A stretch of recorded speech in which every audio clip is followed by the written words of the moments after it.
காங்கிரஸ் கட்சியை முட்டு சந்துக்கு கொண்டு போகிறதுல, குறிப்பாக ராகுல் காந்தியை முட்டு சந்து கூட்டு போகிறதுல, பிரவீன் சக்கரவர்த்தின்னு சொன்ன மாதிரி காங்கிரஸ் கட்சியை முட்டு சந்து கூட்டு போகிறதுல முக்கியமான ஆள் யார் பார்த்தீங்கன்னா கேசி வேணுகோபால். ஏன் இவர் முட்டு சந்து கூட்டு போகிறாரு அப்படின்னா, நீங்கள் பார்த்தீங்கன்னா ஹரியானாவில் நம்ம தேர்தலில் வாக்கு வந்தோம், எஸ்ஐஆர் காரணம்னு உருட்டினாங்க. ஹரியானா சட்டமன்ற தேர்தலெலாம் முடிஞ்ச அப்புறம் தான் அங்கே எஸ்ஐஆர் எடுத்தாங்க. அதனால் இவங்க தோற்றதுக்கு எஸ்ஐஆர் காரணம் இல்லை, அதாவது அவங்க சொல்கிறபடி பார்த்தா. இன்னொரு பக்கம் ஹரியானாவில் முதல் கட்டம் முன்னாடி 2019 10 தொகுதி 10க்கு 10 அடிச்சிட்டாங்க. எப்படி இங்கே டிஎம்கே கூட்டணி அடிச்சதோ அங்கே மாதிரி அங்கே பிஜேபி ஜெயிச்சிச்சு. 0 காங்கிரஸும் சரி ஆம் ஆத்மியும் சரி. 2024 சட்டமன்ற பார்லிமெண்ட் எலெக்ஷனில் ஆம் ஆத்மியும் காங்கிரஸும் கூட்டு சேர்றாங்க.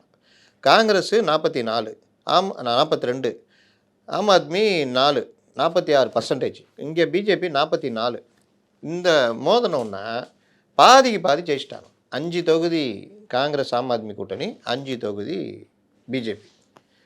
நல்ல ஒரு கட்சி தலைவனாக இருந்தால், நல்ல ஒரு இப்போ பிஜேபியாக இருந்தால் என்ன பண்ணுன்னா ஆம் ஆத்மி அப்படியே வச்சுக்கும். சட்டமன்ற தேர்தலில் அதே மாதிரி கொண்டு போவாங்க.